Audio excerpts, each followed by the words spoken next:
just as a recap, Grammy-winning rapper Young Thug lyrics right now have been cited in a 56-count gang indictment.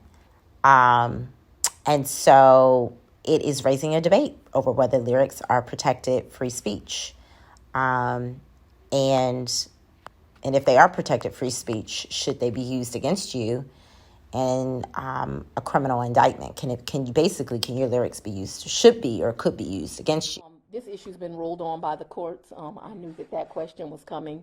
I believe in the First Amendment. It's one of our most precious rights. However, the First Amendment does not protect people from prosecutors using it as evidence if it is such.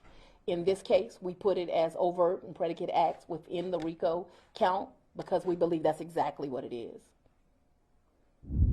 So that was just a clip from the explanation of Prosecutor and DA Fannie Willis, who is prosecuting this case against Young Thug and Gunna and the other 30-something defendants in these racketeering charges, that simply stated that she also believes in the freedom of speech, but that does not shield you from criminal liability if you're admitting to criminal, if you're making statements that point to overt criminal acts.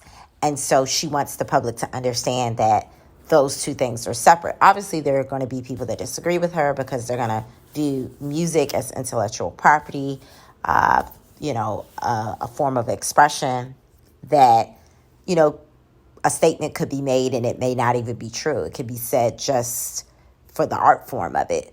And so for the people that, disagree with her, they would take that position.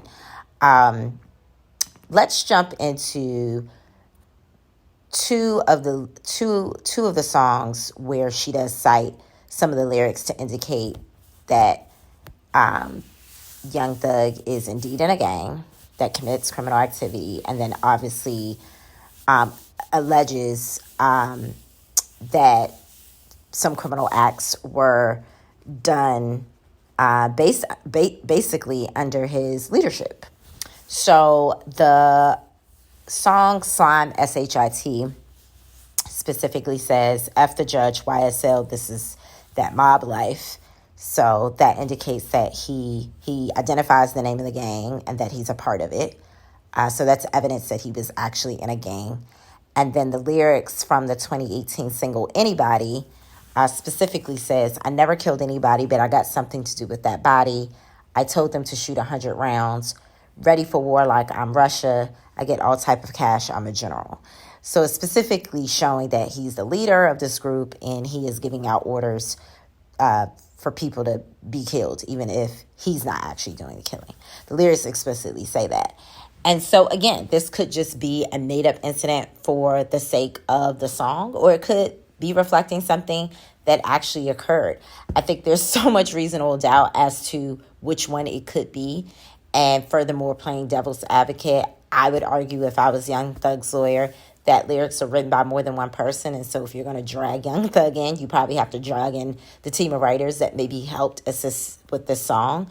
And so, to be honest, I think prosecutors already have like a really high burden to prove whatever they have to prove. I actually think it was in her best interest just to leave the lyrics out. I think if you got text messages and witnesses and social media posts, if you have other things to support that they did the crime, why include the lyrics? I feel like including the lyrics just makes this case more controversial. And perhaps, this is what she wants. I'll play a clip at the end of this video where they actually ask her why Jack Harlow wasn't included. I guess at one point, something Jack Harlow did in Georgia was potentially related to this case or potentially related to some sort of crime. And they decided not to include it in this indictment. And so they asked her why. And she just said, oh, it was just too sexy. They didn't want to be too sexy. Essentially, her saying they didn't want to be too overreaching and include this white artist, and that they felt like whatever he had done didn't fit into whatever narrative that they were creating for this particular indictment. So they decided ultimately to leave it out. But the fact that she said it was too sexy, I'll be honest, she lost me. She lost me after that part. The indictment's got Young Thug and a bunch of other rappers. There was one name I was actually expecting to see there that I didn't, and that's Jack Harlow. Can you speak to that? What I'll tell you is that as large as this indictment is, I told my team that let's not be sexy, now let's not overreach, let's be conservative in our approach, which is always the approach that I take.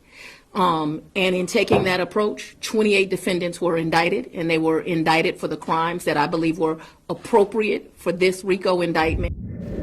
2 other songs that were cited in the indictment that had some interesting lyrics that, again, are being used against Young Thug. One is a 2018 song called Just How It Is, where the lyrics go, gave a lawyer close to $2 million, he handles all the killings.